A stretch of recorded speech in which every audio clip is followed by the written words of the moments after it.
Audiobook do livro Dylan e Meg Quando Amor é o Destino. Capítulo 21. Eu estava atordoado e não conseguia colocar o pensamento em ordem. Eu precisava contar para Olivia, mas não sabia por onde começar. O fato era que eu estava tentando agir com maturidade. Claro que eu queria largar a Olivia e ficar com a Meg, sem sombra de dúvidas, mas isso me tornaria um covarde, pois eu sabia que a Olivia era completamente apaixonada por mim. E eu não poderia fazê-la sofrer com esse rompimento e me ver voltar para os braços da minha prima. Eu cavei o buraco que me engoliu. Eu não devia ter ficado com a Olivia. Eu não devia sequer ter aceitado tentar um relacionamento com ela. Afinal, o que estava passando na minha cabeça? A sensação que tive é a de que estive adormecido, cego esse tempo todo. E de repente despertei. E já parecia impossível voltar atrás. Então aguardei a Olivia chegar no barzinho que combinamos. Um ambiente despojado e nada formal. Um blues de boa qualidade soava no alto-falante. Pessoas conversavam, outras trabalhavam em seu laptop, degustando um bom café ou chopp artesanal. Eu estava nervoso. Olhei o relógio diversas vezes, mesmo sabendo que claramente eu estava adiantado. Já havia bebido 2 canecas de chopp para tentar me acalmar. Me agarrei à ideia que a Olivia ficaria tão furiosa que por vontade própria terminaria comigo, me tirando um fardo pesado que eu já não suportava carregar. Eu não tinha nenhum sentimento por ela, e mesmo assim cometi a burrice de iludi-la mais uma vez. Só que dessa vez eu me iludi acreditando que ela me ajudaria a esquecer a Meg. Mas agora, com essa gravidez, tudo pareceu mudar. E a verdade caiu sobre mim. Estive me enganando, mascarando meu sentimento, escondendo entre as pernas da Olivia, e me conformei que aquela teria sido nossa última noite. Olhei o relógio mais uma vez, 19 horas, e com uma pontualidade britânica, Olivia adentrou o ambiente. Acenei para ela quando ela parou e passou os olhos pelas mesas, me procurando. Ela sorriu e caminhou com leveza até mim. Levantei para cumprimentá-la e, de repente, naquele momento, eu não quis beijá-la. Então, nosso beijo foi curto, mas ela não pareceu se importar. Sentou de frente para mim e passou os olhos no cardápio. O que está bebendo, Dylan? Uma cerveja artesanal. A Mística é o nome. Ela levantou suavemente a mão e, a fim de chamar o garçom, e com a postura ereta pediu a mesma cerveja para ela. E eu pedi mais uma para mim. Ela passou os olhos no ambiente, analisando o local. Legal aqui. Eu nunca tinha vindo. Eu venho aqui às vezes depois do trabalho. Ela sorriu. Eu precisava criar coragem e não prolongar aquele encontro. Me antecipei em falar antes que ela começasse a contar sua rotina desinteressante. Precisamos conversar, Olivia. Os olhos que vagavam no ambiente, de repente fixaram apreensivos em mim. Ela me encarou, olhos nos olhos. Seu olhar refletia uma ansiedade apreensiva. Ela ficou muda e o silêncio teria sido devastador se o blues animado não invadisse o espaço entre nós. E por sorte, uma das caixas de som ficava bem acima da nossa mesa. Olivia, aconteceu uma coisa que não estávamos planejando. Descobri essa semana. Ela permanecia muda. O blues ecoando entre nós, e eu me perguntei se ela estava realmente ali. Embora seus olhos estivessem em mim, pareciam vagos e distantes. Meg está grávida. O quê? De repente, ela reagiu. Gritou tão alto que abafou a música. Algumas pessoas nos olharam, mas tentei me manter calmo. Calma, Olivia. Ela está com quase 6 semanas. e nós estávamos saindo há quase 4. Foi antes de ficarmos de novo. Eu não acredito! Ela sempre consegue ficar entre a gente. Dylan, você me disse que vocês já não ficavam há meses. Você mentiu pra mim. Eu menti, me desculpa. Na verdade, ficamos sim. Depois que descobrimos que somos primos, no final de semana que viajamos junto com a família, em uma noite aconteceu. Foi uma única noite. Ai, com certeza ela engravidou de propósito. Não, ela tomou a pílula do dia seguinte, que não funcionou. Ah, fala sério, Dylan. Você acredita mesmo nisso? Claro que sim. Tá, e agora? Você vai me largar pra ficar com ela? Eu havia pensado nisso, e muito. Na verdade, era o que eu mais queria. Só que aquela mulher ali na minha frente já estava com os olhos ansiosos, que transbordavam de lágrimas, e terminar com ela só iria jogá-la em uma amargura sem fim. Engoli a seco e toquei na mão dela. Estava gelada, muito gelada. Ela falou em tom de súplica. Não me abandone, Dylan. Nós vamos passar por isso juntos, né? Eu te amo. Pronto. Toda a esperança dela romper comigo havia desaparecido. E eu estava em uma posição difícil. Qualquer atitude me tornaria um completo covarde. Terminar com ela me tornaria covarde e egoísta. Continuar com ela me tornaria covarde e infeliz. O que eu poderia falar? Você vai precisar ser muito compreensiva nesse momento.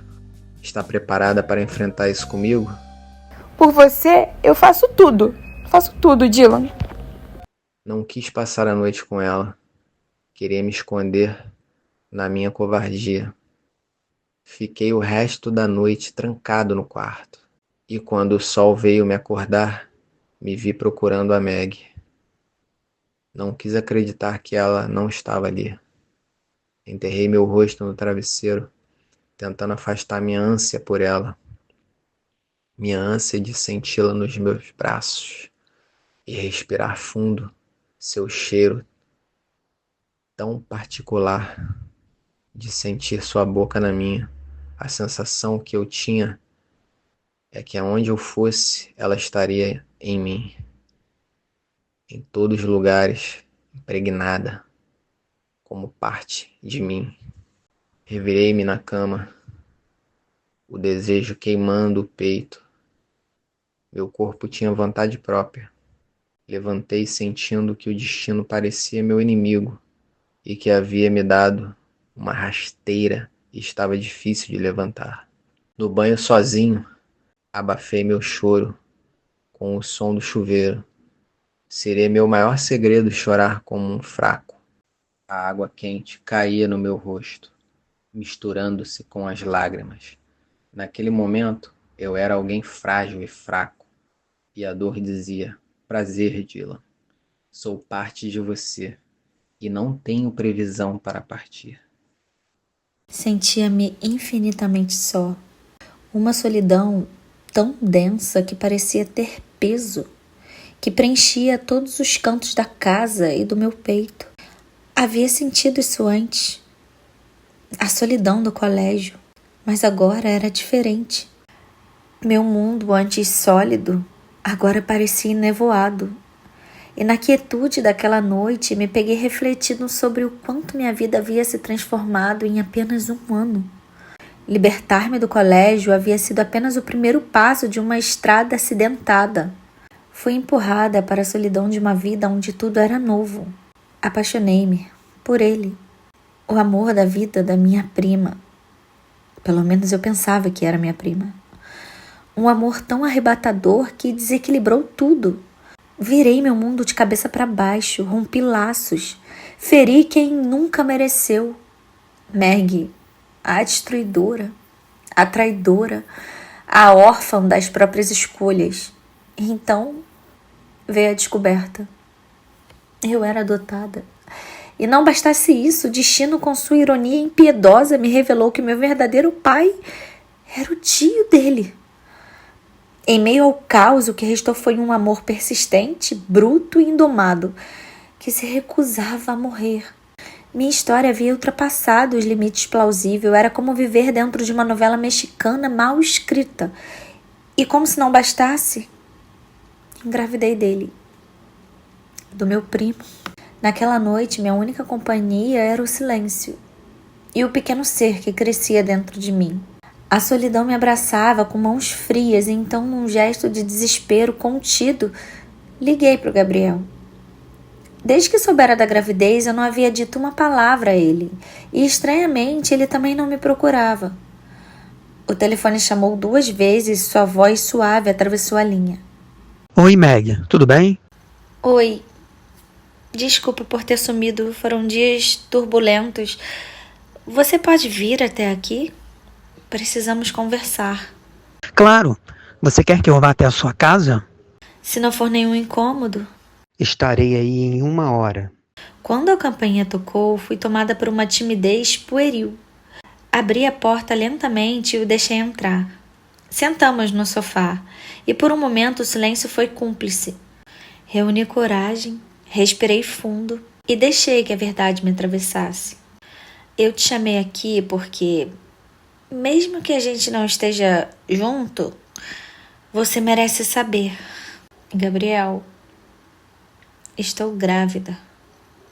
Seus olhos se voltaram para os meus, serenos e indecifráveis.